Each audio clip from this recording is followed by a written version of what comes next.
გამარჯობა მეგობრებო. მოგესალმებით ჩვენს არხზე. თუ გიყვართ ისტორია და საინტერესო ფაქტები, არ დაგავიწყდეთ არხის გამოწერა.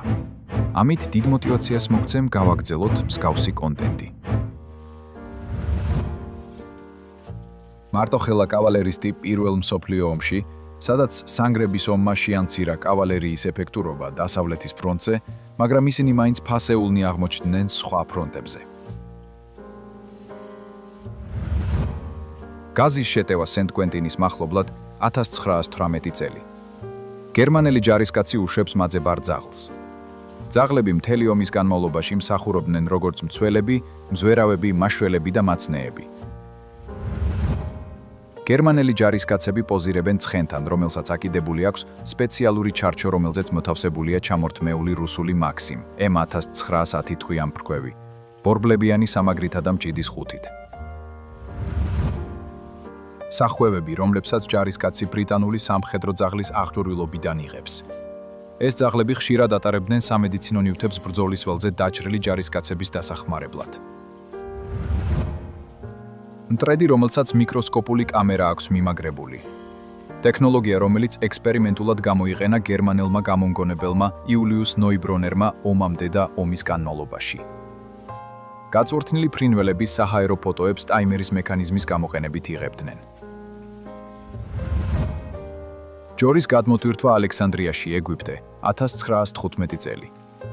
ბრიტანეთმა და საფრანგეთმა ასობით 1000 ცხენი და ჯორი შეიძინეს ომის მასშტაბების ზრდის გამო. გერმანიის საზღვაო ძალების მიერ სატრანსპორტო გემებზე განხორციელებულმა თავდასხმებმა ზღვაში ათასობით ასეთი ცხოველი ჩაძირა. სერჟანტი სტაბი, ბოსტონ ბულ ტერიერი, რომელიც პირველ მსოფლიო ომში მონაწილეობდა როგორც მასკოტი და საბრძოლო ძაღლი. იგი აფრთხილებდა გაზის შეტევების შესახებ, პოულობდა დაჭრილ ჯარისკაცებს და რამდენიმე გერმანელი ჯაშუშის დაკავებაშიც მიიღო მონაწილეობა. როიალ სკოტს გრეიზის კავალერისტი ჯარისკაცები მოვალეობების შესრულებისას მცირე შესვენებას იღებენ თავიანთ ცხენებთან ერთად, გზის პირას, საფრანგეთში. დასავლეთ ფლანდრია, ბელგია, მტრის საარტილერიო ცეცხლმა დააზიანა გერმანული სასტრაფო დახმარების მანქანები 1918 წლის მაისში. შეტევა მნიშვნელოვნად შეაფერხა ომის დროს აუცილებელი სამედიცინო ინვენტარისა და წამლების ტრანსპორტირება.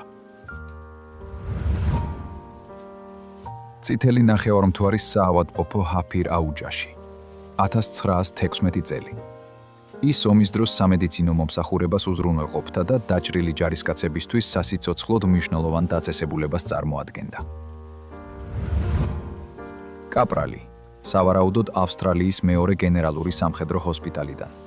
მას ხელში კოალა უჭირავს, 1915 წელი. კოალა ჯარისკაცებისთვის შინაური ცხოველის ან თილის მის როლს ასრულებდა. თურქი კავალერისტები ატარებენ წვრთნებს სალონიკის ფრონტზე, თურქეთი, 1917 წლის მარტი. ომის დროს ინტენსიური წვრთნები მათი სამხედრო ცხოვრების განუყოფელი ნაწილი იყო. ძაღლი, რომელსაც ზურგზე სპეციალური მოწყობილობა აქვს მიმაგრებული, ახალი ელექტრონული კავშირის ხაზის გასაყვანად. 1917 წლის სექტემბერი. ინდური სპილო ჰამბურგის ზოოპარკიდან, რომელიც გერმანელებმა ხის მორების გადასაზიდად გამოიყენეს ვალანსიენში, საფრანგეთი 1915 წელი. ომის განმავლობაში ზოოპარკისა და ცირკის ცხოველები თვირთმზიდი ცხოველების დეფიციტის შესავსებად გამოიყენეს. გერმანელი ოფიცრები ავტომობილით მიემგზავრებიან ეკიპაჟების კოლონასთან ერთად, ხოლო ჯარისკაცები გზის პირას ფეხით მიაბიჯებენ. ეს ფოტო ასახავს ჯარის გადაადგილებას საომარი მოქმედებების დროს. საფრანგეთში სამაშველო საქმეში ჩართულნი არიან სატრანსპორტო მტრედები. ისინი ეფექტურ მაცნეებად მსახურობენ დივიზიებსა და უკანა ფრონტზე განლაგებულ სამხედრო ნაწილებს შორის. ჩიტებს ასევე იყენებდნენ სამხედრო მფრინავები დაკვირვების შედეგების ბაზებში გადასაგზავნად. ბელგიის არმიის მტრედები საომარი ხაზის უკან მდებარე სპეციალურ სადგურებშიც გამოიყენებოდნენ. წინ გაგზავნილი მტრედები ფეხებზე მიბმული შეტყობინებებით ბრუნდებოდნენ უკან. ორი ჯარისკაცი მოტოციკლებითა და კალათებით, მესამე კი მტრედს ერთ-ერთში ათავსებს. ფონზე ჩანს მობილური მტრედების სახლები და კარვები.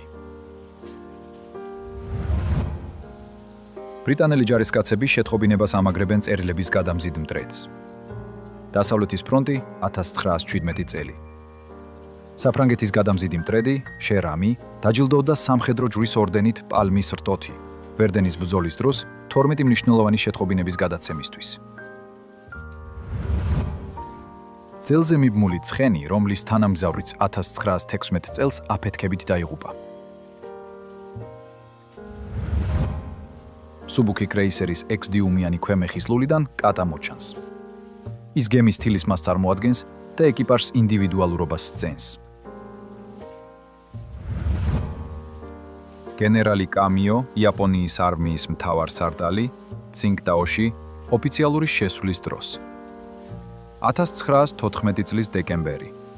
ცხენები პირველი მსოფლიო ომის განმავლობაში მსოფლიოს ყველა არმიისთვის განუყოფელი ნაწილი იყო. ბელგიელი ლტოლვილები ბრიუსელს ტოვებენ 1914 წელს. ძაღლები მათ ევაკუაციაში ეხმარებიან.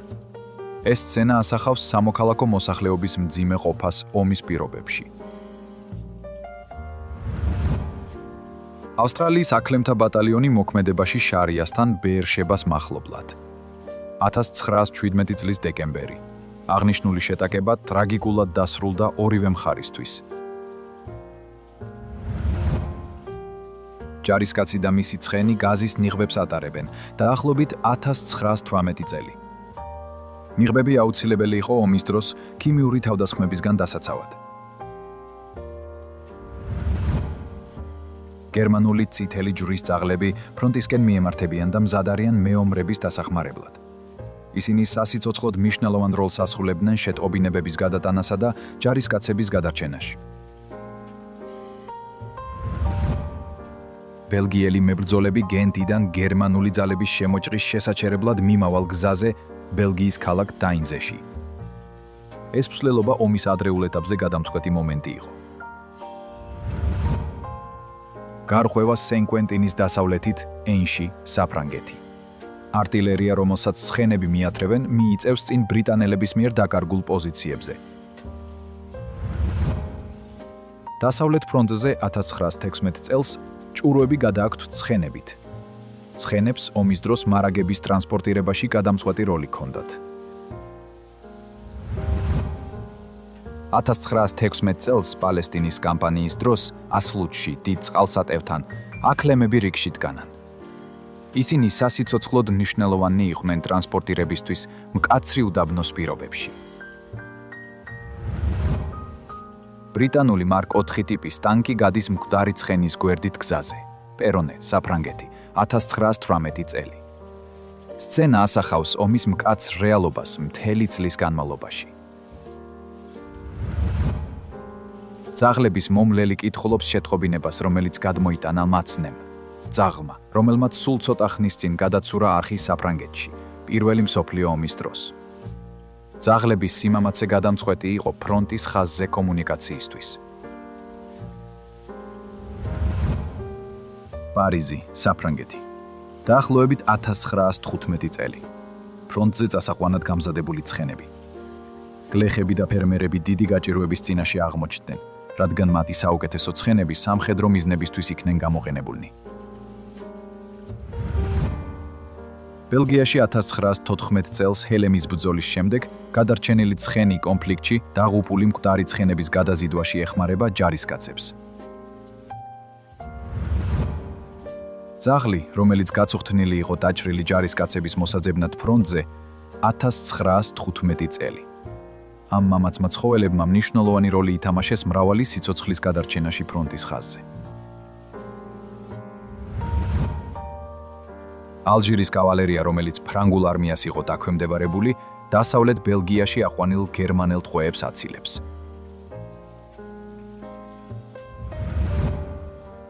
რუსი კაზაკი ბრძოლის დროს 1915 წელი.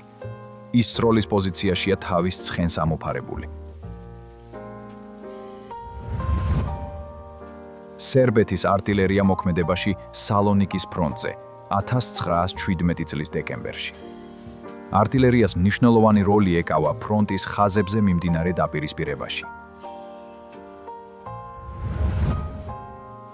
ცხენს ფრთხილად ამაგრებენ სათანადო სამაგრებით ქირურგიული ოპერაციისთვის საჭირო პოზიციაში, რათა პირველმა ლეიტენანტმა ბურგეთმა ცეცხლსასროლი ჭრილობა დაუმუშაოს. ლევალდაონი, დუი, საფრანგეთი. მე-6 ავსტრალიური მსუბუქი ცხენოსანი პოლკი მიემართება შეიხ ჯარახის გავლით სკოპუსის მთისაკენ. იერუსალიმი, 1918 წელი.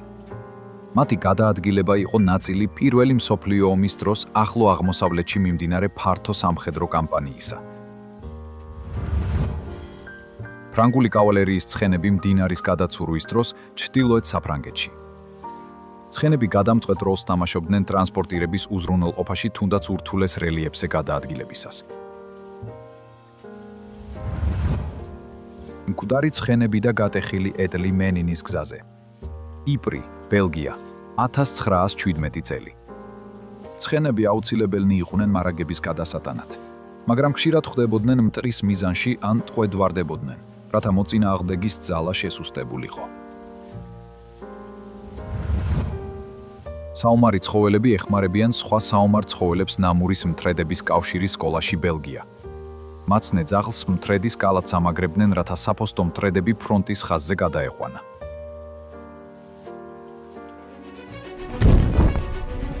თუ გიყვართ ისტორია და საინტერესო ფაქტები, არ დაგავიწყდეთ არხის გამოწერა. ამით დიდ მოტივაციას მოგცემ გავაგრძელოთ მსგავსი კონტენტი.